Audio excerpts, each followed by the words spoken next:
I'm Tom. And I'm Molly. Welcome to Forensic Gameology, hosted by ForensicGameology.com. Reviews for science. In 7 minutes or less. Roadkill Rally, a race game in which you can also destroy people. So you've got your cars, they're moving along the tracks. The track can be all sorts of crazy. Do these line up? Yes, so you get all these tracks here. And you've got your dashboard, upon which it'll tell you your speed. And you just move along and try to, where Molly's placing these is little splatter tokens, where you place people that you're trying to run over. This one happens to be a little child. We've got some elderly using a Boy Scout walker. camp. And so that's partly how you score. Let's just jump into, before we go into simplicity versus complexity, you're trying to get the most points, and you get some points for finishing first or for killing a bunch of people and getting bonuses. Simplicity versus complexity. This game is going to be, for me, complex. You can move and you can change your speed. You have this little board here. So you change your speed by discarding these cards, and you can go up or down depending on what lane you're in. Like how much damage you might take. So the sharper the turn. Crash check. Right. So this one is if you're on the inside lane, it's harder for you to, I guess ideally harder for you to, at higher speeds to make that well. So you have more of a chance that you're going to crash or do some damage. Whereas this one is a super sharp turn. It's red. So if you're going super fast, then you're definitely probably going to take damage. So that's only one of the rules, right? That's a tiny bit complicated. And so there's that aspect of it. You can hit the people. You can try to successfully hit them or not. You can hit your fellow drivers. Front or back, these cards will tell you front, back, forward, side. And so that's another thing to the game. So that's another complication. So I'm going to go ahead and say this game is complicated. I didn't even explain all of the rules. That being said, it's not overly it's not like super complex, but it's a medium to heavy game is what I would put it as. This is a 15-page rulebook, 16 with the FAQ on the back, and I think it's needlessly complex. I think there's so many little details as to how you can use your cards, in what circumstances, when you can draw them. Playing several times, you'll get it, but man, teaching this game is a challenge, and that's a thing. Let's talk luck versus strategy. I think this game has strategy, but also luck. Starting position is huge, and then that's the luck right there. So because it's the youngest person places their card first, then you go.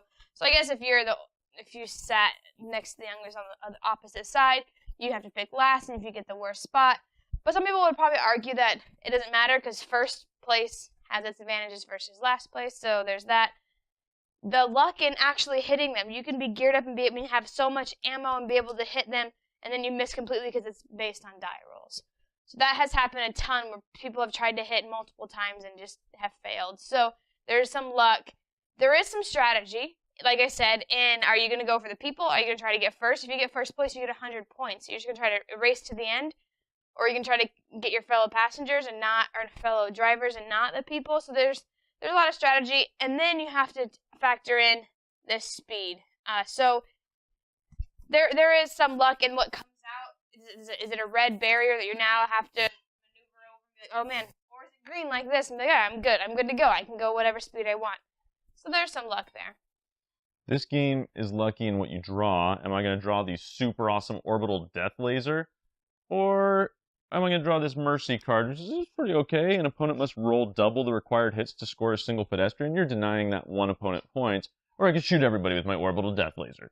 So, I mean, like, you get these cards, and it matters what you get on top of rolling a bunch of dice. And, I mean, like, there's got to be some randomness in games, or everything would just be a two-player abstract. But you can get punished in this game with the card draws and the dice rolling. Not to mention, like Molly's saying, you pull this out and you're in the wrong lane. Now you need to switch. It's going to mess up your plans. I think it's more luck than strategy, although there is a lot of strategy. Like Molly was saying, the pole position and just how you play your cards and do you hang back. If you play your cards, I forgot to mention that cards is, if you run out of cards, you start dying. So, like, playing cards, do you play them or not? Sorry, I didn't, but... If you get hit and you don't have enough cards to discard for damage, you wipe out, and that's never good. Let's just talk fun versus boring. This game has the veneer of fun. You know, this funny little Boy Scout camp with all these little kids, and I think there's an old folks senior home, the Stop and Shop. There's a rock slide and a forest fire, I know. Shooting fish in a barrel, and it's just some adults crossing the street. Cows, you can hit cows.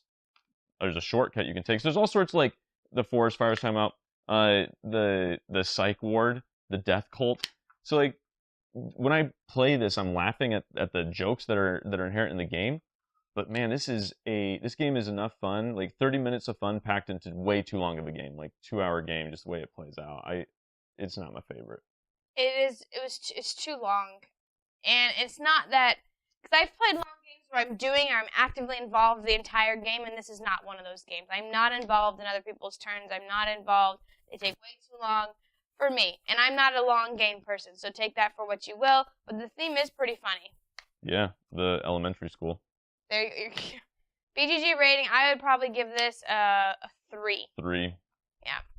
Every time we get to multiples of 500 subscribers, we give away a free glitter painting of your favorite geeky thing. So make sure to subscribe now. It could be you that wins. Roadkill Rally. We've presented the evidence. You be the judge.